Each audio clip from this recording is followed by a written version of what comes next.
Federal Services Administration has announced its first group of 40 U.S. Digital Corps Fellows. Serving across 13 federal agencies, the group will tackle priority projects in areas such as data science and analytics and cybersecurity. David Zvenyach is director of GSA's Technology Transformation Services and oversees that program. Dave, welcome. Thank you so much for having me. So U.S. Digital Corps launched last year. What was the idea behind it? Who thought of this? Yeah, so the General Services Administration is home to a number of different programs, the 18F program, the Presidential Innovation Fellows program, the Centers of Excellence, as well as a bunch of different other technology platforms. And one of the things that we had always done is we'd always recruited mid to senior career technologists. But as we looked around and we started to think about the ecosystem that we were in, we realized there weren't enough early career talent in governments. There weren't enough junior technologists that were part of our ecosystem.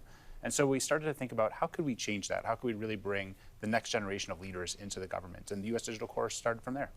So what are the requirements to join? You say early, so I'm wondering where and what do you need to know before you're able to apply? Sure, that's one of the great things about our program is that there's not really one way in.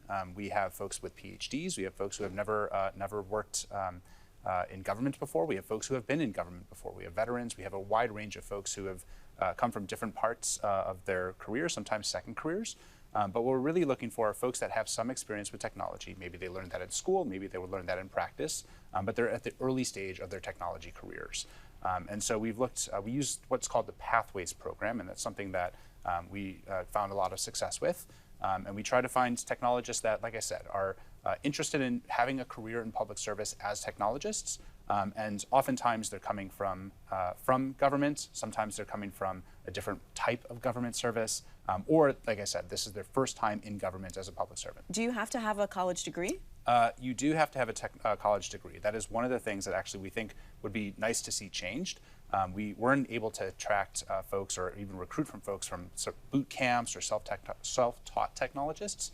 That is one of the limitations of the programs that we have. It's something we did have over 1,000 applicants to the program. So I was going to ask you, how hard is it to get in, to get accepted? I mean, is it really competitive? It is. So like I said, we have over 1,000 applicants, and we've only selected about 40 fellows. So there's a lot of competition, and it really speaks to the quality of folks that really do want to join the public service.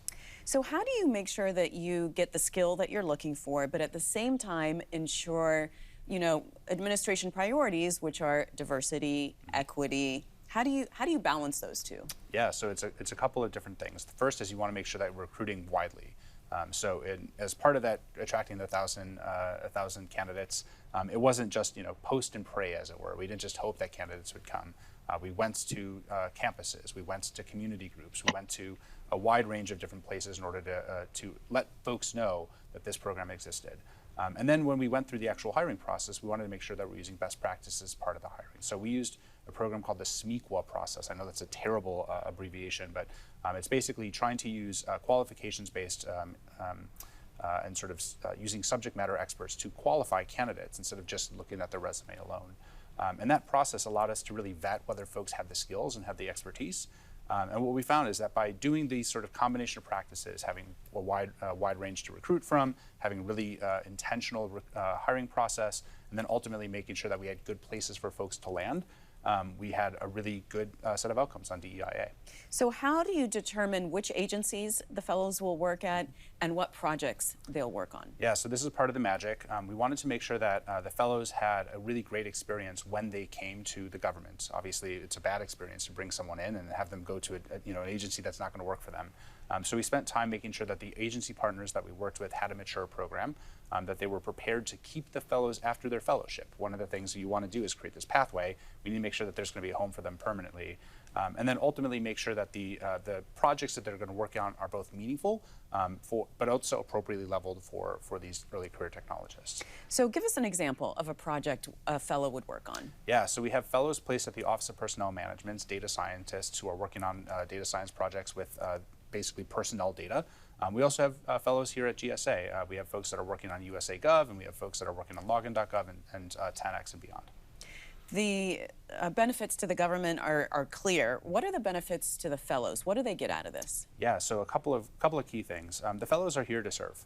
That's one of the things that I think is really incredible about this program is that these are folks who want to make a career in public service. And We pair them with other technologists in government. We pair them with really meaningful projects, and then we give them a pathway to actually serve as a career as a public servant. So, what I wonder, Dave, is this program really big enough to make an impact? Because there's a huge need within the government for early career technologists, because we've got to keep them later on. So, 40 fellows, is that really going to do it? Not yet. I think there are a couple of things. Even one individual can have a huge impact in government. That's one of the things that I've really learned over the course of my experience in government, is that it's obviously not going to make a dent in the entire ecosystem, but it can make an impact for the public that we serve. But more broadly, we are planning on scaling the program. This is just our inaugural cohort. Our plan is to grow over the course of years and over the course of time, to add more agencies, add more fellows, and ultimately it compounds, right? So if we keep the fellows, they end up staying. We have the next class, they end up staying, and as the classes get bigger, as the number of partners that we work with gets larger, we're going to see more impact. Do you have the funding to really execute this long-term vision that you have to really grow this program so that it's having a bigger impact? Yes, and we were really fortunate as part of the American Rescue Plan to have that initial seed funding to get this off the ground. Without the American Rescue Plan, I don't think this would have happened nearly as quickly as it did. And we have a program that is reimbursable, so we do work with other agencies so they can reimburse us for the fellows' costs, and that allows us to get some scale. And ultimately, it's one of the things that we have some experience with within GSA, of working with other agencies, building out these programs to scale and ultimately see them grow. We can't do this alone. Obviously, this is working with Congress, it's working with the White House, and working with our agency partners to make sure that we do get to that scale, but we're off to a good start. All right. Well, Dave, thank you very much, and good luck with the program. Thanks so much for having me. Thanks for watching. If you enjoyed the video, give it a thumbs up and subscribe to our channel so you don't miss out on any future Government Matters interviews.